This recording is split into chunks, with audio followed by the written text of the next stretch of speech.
People, Deluded, I'm back again. Good afternoon, and I hope you're all doing well and safe.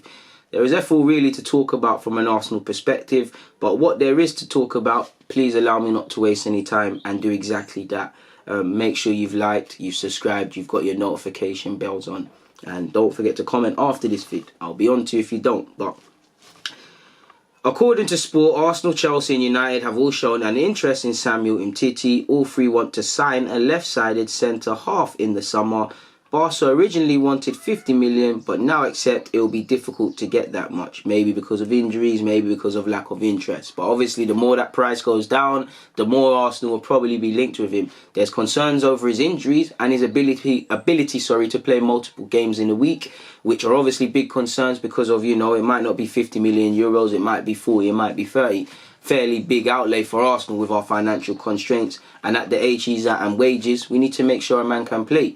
I would like Umtiti if he was to disregard this and purely from a footballing perspective, I would like him.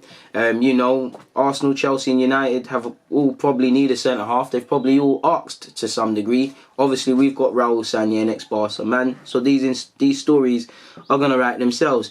Now, someone who I must admit I like a lot more since he stopped playing football, but I didn't have much time for him when he was playing for rivals, Gary Neville. And I'd say United and Arsenal hate each other, but when I speak to most real fans, there's an admiration for the two. Obviously, United won the war, but we're the first team, really, in my age at least, to come and give Ferguson some problems. Wenger come from nowhere, really, to come and give my man issues. And it's like rivals. It's like Roy Keane and Vieira. They hated each other's guts, but when you cut the crap, and you maybe not in when they were playing, but they've got admiration for each other, or maybe that's not, if not necessarily admiration, respect for what's happened.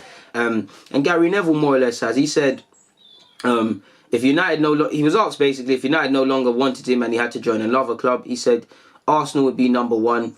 Used to go to Highbury, you could just feel the tradition of the place. I just felt that they always did things the right way. If you said to me in a perfect world, in my years growing up in the Premier League, playing which clubs would I think had some real tradition, they're a proper club, Arsenal would be number one. And that's good to hear from him, people. So yeah, man, that's decent. And keeping up with the Arsenal, we tried to sign players. One footballer, I'm pretty sure, young and old, you must know who Clarence Seedorf is. He apparently could have signed for not just Arsenal, but a couple of clubs, people. But the paragraphs of relevance is, it's one thing to go every now and again to a country. It's another thing living in a country. My experience in the UK, for example, has not been there during my career. It's something I've always thought of. I was so close to going to play in the Premier League. I almost signed 3 times. 1 time for Manchester United, 1 time for Arsenal, 1 time for Chelsea. They're all close, but I made different choices. I went to Real Madrid instead of England. I went to Inter Milan instead of England. And then I stayed at AC Milan instead of going to England. But you cannot have everything. My career was a wonderful experience, so I'm happy.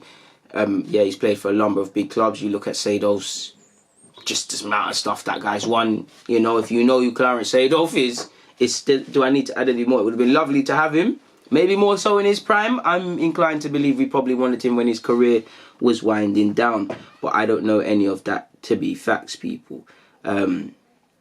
Moving away from that, though, and Yonkers had something to say, and he seems to have a lot to say. He said, at Arsenal, we had about 250 youth players. I was convinced... Oh, sorry.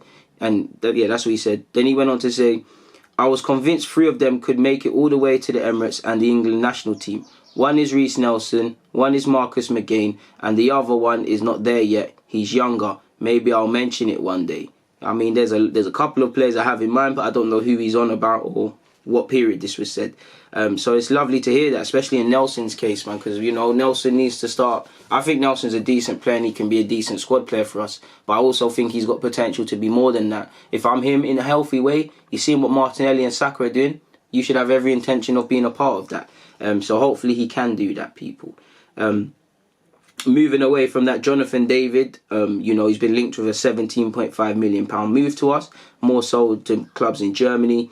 He has said, in relation to his future, I don't really focus on that or think much about that.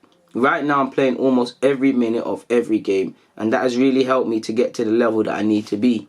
I just need to take a good step where I can make sure I'm getting enough time on the pitch to keep developing. He also said, I don't want to go somewhere and just stay on the bench, so it's about taking the right step. I want to become one of the best forwards in the world. That's my goal. The Premier League is the best in the world and most competitive. So obviously that is somewhere I would love to play in the future. So like a sensible man, he wants to go somewhere or join a team where he's going to play ample time. And that might not necessarily be joining the top 6 side. I think he's got a lot of potential. So we'll have to see what happens in that regards, people. Moving away from that, and Kevin Campbell has had something to say in relation to Arsenal, specifically Aubameyang and to a degree Lacazette. He said, I don't think it's trying to cause an impasse. I just think it's timing. The timing is so wrong for Arsenal. Obviously, with a new manager again, with Mikel Arteta, he's come in and he's having to think on his feet. He's having to learn on the job. He's done some good things, and obviously there's some things that are going to need to be addressed. But probably the biggest challenge for Mikel Arteta right now in his managerial tenure, and I don't think he's going to be able to keep Aubameyang. You know what I think? Aubameyang and Laka are going to go. I think both of them will go. I'm a straight talker. I say how it is. Aubameyang they can get something for. I think Lacazette, the way Arteta wants to play, doesn't really fit the system. So I think there's going to be a lot of change. And we're going to have to wait and see in that regards, people. Moving away from that though, and I'm sure you've previously seen that. Apologies, people. I'm sure you've previously seen that. What was I going to say before that call? I got confused. You've previously seen that Martinez's old club Independe is saying we owe them money. Long story short, apparently we've paid them the €500,000 that they finally wanted and whatnot. Apparently it was relation to Europa League, people, and Arsenal didn't believe they were due that. This is all just claims. I think Arsenal act with integrity with these sort of things, so it might have been an honest mistake, but I don't know that. Finally as well, people, not to bore you, but Arsenal have announced a new partnership with video editing developer and provider Blackbird to help produce a variety of new content which can be created remotely using the cloud. As part of the deal, Arsenal's media team will have access to Blackbird's cloud-based platform in order to produce short-form videos for fans to enjoy, allowing the club staff to continue to create content at home. So obviously you're looking at Twitter, you're looking at memes, you're looking at clips, anything that can help us get our thing around things, people. Also as well, John Joe Kenny, he's on loan at Schalke, I believe, from Everton, 23-year-old fullback, has been linked with Arsenal and Spurs. Don't know how legit that is, people.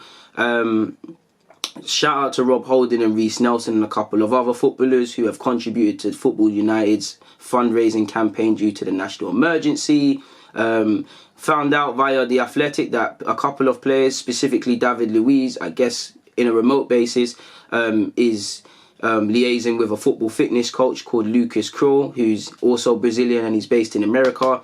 And he's worked with Douglas Costa, Rafinha, and obviously Thiago as well, people. So it's lovely to see Luiz is going that extra mile. Obviously, a lot of these players have what I believe is called a Watt bike, where it tracks all your movement and whatnot. So yeah, man, it's lovely to see everybody still keeping fit.